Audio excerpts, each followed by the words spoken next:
It is not just about Modi versus Pakistan. It really is about the manufacturing power of key defense components of which the West had a monopoly. If you're going to talk to us, we're going to talk to you about Kashmir. We're going to talk to you about Indus Water Treaty and all the outstanding issues. But they are saying we're only going to talk to you about terrorism. Chinese becoming the biggest supplier of key weapons to different parts of the world. Saudis, UAE, Egypt, South Africa, you name it. So when you talk about stability, peace in the region, you should also consider not allowing Modi the allowance to weaponize everything. We need to set our house in order. Hello viewers all across the world, in the region and in Pakistan. Modi is in our frame today. You saw one picture of Modi that was exhibited through his speech, finger wagging, fired up, almost bordering on abuse when he spoke of Pakistan, looking very determined to take on Pakistan and the terrorists, suggesting that he has created a new normal, that he is going to repeat what he did previously. And that's where the danger lies. He's saying, I'm going to do it again. One, because I won yesterday's speech, and two, because we lost. So whether he won or whether he lost, his mind is made up. Now, this is a Modi that is going to define the upcoming weeks and months. Yes, there are positive developments on the line of control in international border. The DGMO meeting has been successful. Troops withdrawal, reduction, not withdrawal, and stepping back from the brink has started. The line of control seems to be really quiet, but this is not the kind of quiet that would lead to peace. You would think that this is a lull before a storm, another storm that Modi would stir, because he can't bear the sight of his strategic objectives being toppled by Pakistan.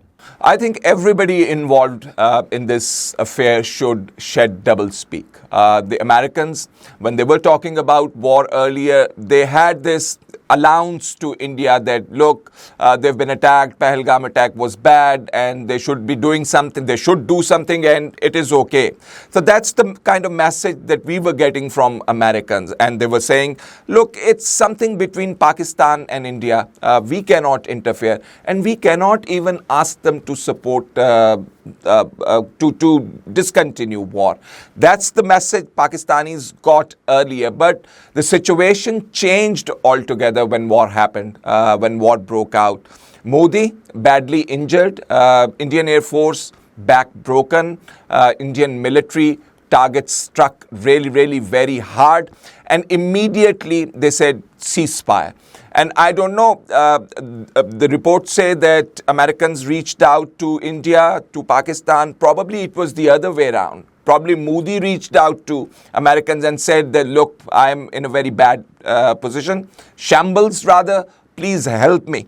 So the Americans came in, introduced this ceasefire. That's exactly what we needed. Thank you very much. But would it be followed up from whatever you had been saying about Modi, and I had expressed my fears regarding Modi's desire for war earlier? Probably it's not desire, that's his policy. That's what he has been feeding the audience at home.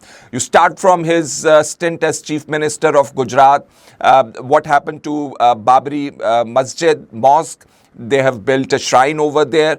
So this has been a consistent policy, and Modi's need to appear 10 foot taller than he already is making matters worse. So the doublespeak that I was talking about, the Americans said, the US president said that we have told them, you discontinue this, we'll increase the volume of trade with you. And the ANI, the official news agency of India, it says that we never talked about trade. And then they say that we're not going to talk about Kashmir. Trump has talked about Kashmir. They're saying we're not going. And now the Pakistanis are saying, if you're going to talk to us, we're going to talk to you about Kashmir. We're going to talk to you about Indus Water Treaty and all the outstanding issues. But they are saying we're only going to talk to you about terrorism. So it's like a non-starter already. And on top, you analyze Modi's statements, it's a recipe for disaster, I believe. I think you make a very interesting point about doublespeak. Americans didn't indulge so much in doublespeak, which they did publicly, but the larger aim seems to be to create a smoke and mirrors kind of a situation where everybody is open to interpretation of everything that they see. So when they said that it's between India and Pakistan, it was a wink and a nod to the Indians to go ahead and do something and get the steam off their chest. And when they said that it's a bilateral matter, they were reinforcing that wink and nod. And then when matters started to escalate and spiral out of all bounds of reason, they jumped in and said that, stop because we need to do trade. So in a way, they allowed India a certain leeway internationally, and then they allowed themselves the license to actually jump in and play the mediator and seal the trade deals. You also have to look at it from another perspective, and that's a very interesting one, that it's not just about India and Pakistan anymore. It really is about a shift of the tectonic plates of global power. Now, global power, post-Second World War, hinges on economic dominance. And China has severely threatened that through its performance and through its multiple projects all across the world, through its GDP growth, through its ability to influence regions, and through CPEC in this part of the world, just to quote one example. And China is certainly the world's most important power in general when it comes to economy. One area, however, remained in doubt, and that's where the West had a mythical advantage over China, and that was the industrial complex that produces and manufactures weapons. What this conflict did was to shift that tectonic plate as well. No longer does the world look at the Chinese products as something of a fake and inferior quality. There are regions which are now eyeing Chinese defense products. Defense products are not just sale and purchase. Remember that. And through our own experience of purchasing American products, we know that how defense products and their sale and purchase can actually hold you by the throat. So when you sell weapons, you also hold the buyer in a disadvantageous position. You can influence their foreign policy, you can influence their economy, you expand your influence. Now imagine Chinese becoming the biggest supplier of key weapons to different parts of the world, Saudis, UAE, Egypt, South Africa, you name it. What would be the impact on Chinese influence, and conversely, what would be the impact on the Western influence? So I think allowing Modi space to do something as silly as he did the last time round, and this time round support him to score some victory. So it is not just about Modi versus Pakistan. It really is about the manufacturing power of key defense components of which the West had a monopoly. And Chinese have now turned it upside down. So big heavy hitters of global dominance are now threatened. And I think the next bout or exam or conflict will have that dimension clearly lined up for Pakistan. So we have a big challenge ahead because it's not about Modi anymore. I think the world has really a great challenge here in stabilizing South Asia. In the backdrop of Modi's need, Modi's lust for power, and Modi's need to weaponize everything from water to everything he does is devastating. So when you talk about stability, peace in the region, you should also consider not allowing Modi the allowance to weaponize everything. Would you let somebody like Modi lose by giving him, arming him, or allowing him the space to operate the way he is operating? I think that's really it's a very lethal combination. Pakistan, I guess, needs to step up its efforts as well. They need to reinforce their message to the world community.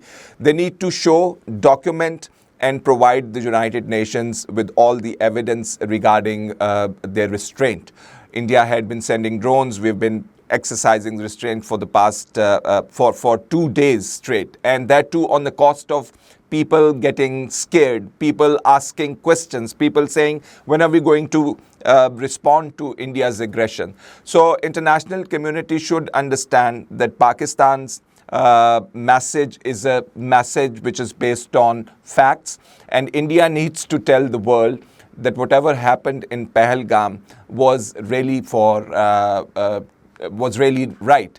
Was it a false flag operation? We don't have any evidence from Indian side at the moment. So Modi's need to devastate everything, to weaponize everything, is really playing havoc in the region right now. That's a very important and fraught point that Faisal has made. And we want to close this transmission on this note that for Pakistan, the challenge really is to, number one, as he says, project more aggressively, more effectively, with longer duration aim in mind, its case to the international community. Equally important, probably more important and more urgently, Pakistan needs to really close the domestic loopholes.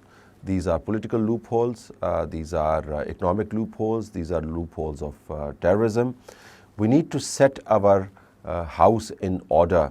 We have a great opportunity. The whole nation is rallied behind the country itself. For the first time, you hear Pakistan being spoken of as a country with vital interests that is dear to everyone across the provincial lines, ethnic lines, color or creed.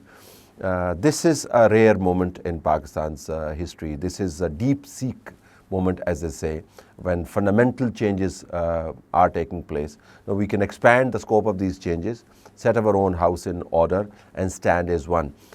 As we have suggested in this post, it is not for days that you will have to deal with this kind of a threat on the border. This situation is going to probably last for decades. If it's a decades-long struggle, we better get our act together and start to prepare for those deadly decades that lie ahead. That's all from us. Thank you.